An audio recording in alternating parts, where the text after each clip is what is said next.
Hi, my name is Devone Ferreira, and I'll be discussing my final project on Black cinema and cinematic representations of Black masculinities.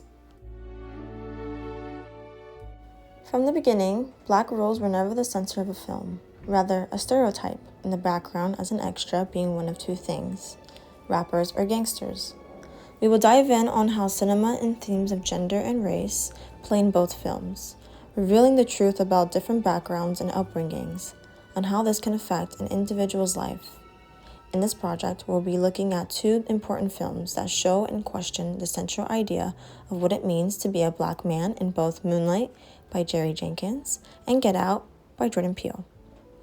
Both these films have different points of views, but with the same concept in exploring Black male protagonists along with the world.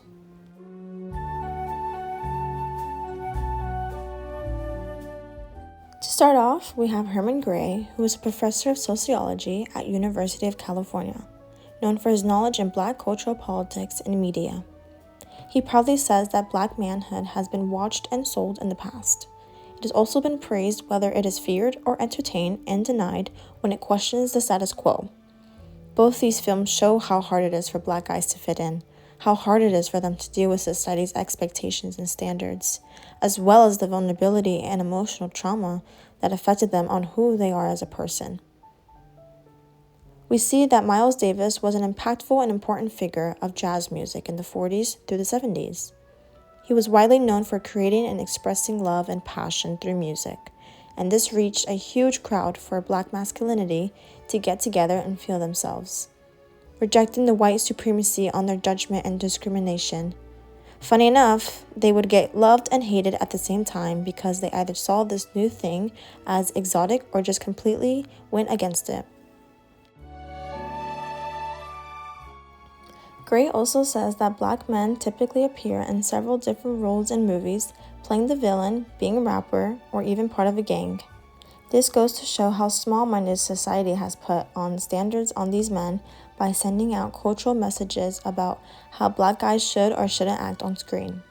Now, Bell Hooks is an author, known for her writings on race, feminism, and class.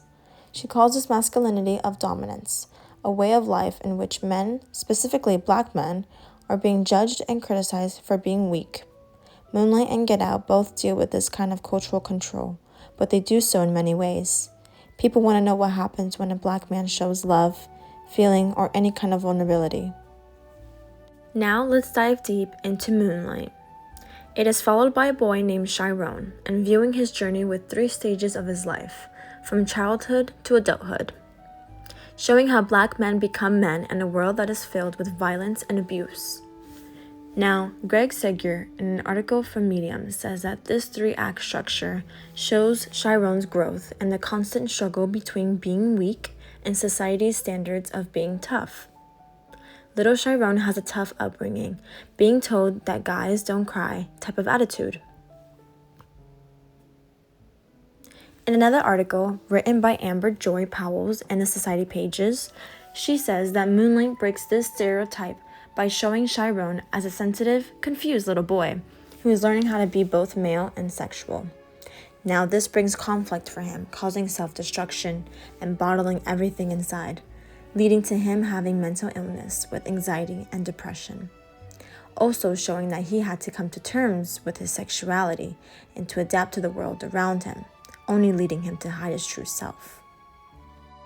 In the film, Kevin, Chiron's friend from school, also shows this. He shows his vulnerability openly, showing that kindness from the heart is possible even in the worst places. One of the most important scenes of the film is when the 2 boys shared an intimate moment by the beach shore, which leads to show that love can exist. Now bringing in another important character in the story, named Juan. Chiron learns about a different kind of manhood from Juan, starring Mahershala Ali as Juan, who plays a drug dealer.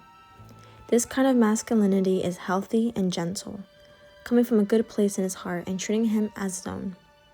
Now he plays as a father figure to Chiron only because he has been treating him well and taught him some words of advice in life. Chiron learns more and more about himself as the film goes on how to handle expectations of hypermasculinity with the help of Juan. Not only does Moonlight show a great example of great love in a bad environment with bad people, but it shows us that masculinity is not permanent. It is expressed through life experiences, relationships, and hardships. Now, for the next film, we will be discussing the topics of Get Out by the one and only Jordan Peele. This film is a great example of white fragility, showing a different side of Black masculinity in a different way by focusing on how Black men deal with places where white people are more common. Chris, played by Daniel Kaluuya, is the protagonist in the story. He goes through a mental trauma that is a reflection of society pressures. In an article written by Stephen Thrasher in Esquire, says that film is a great example of Afrofuturism as the artistic and scientific framework for understanding race as a tool that works across time and space. He also mentions that Chris's guilt and fear while he is shown being vulnerable is one of the few times where this is displayed on screen.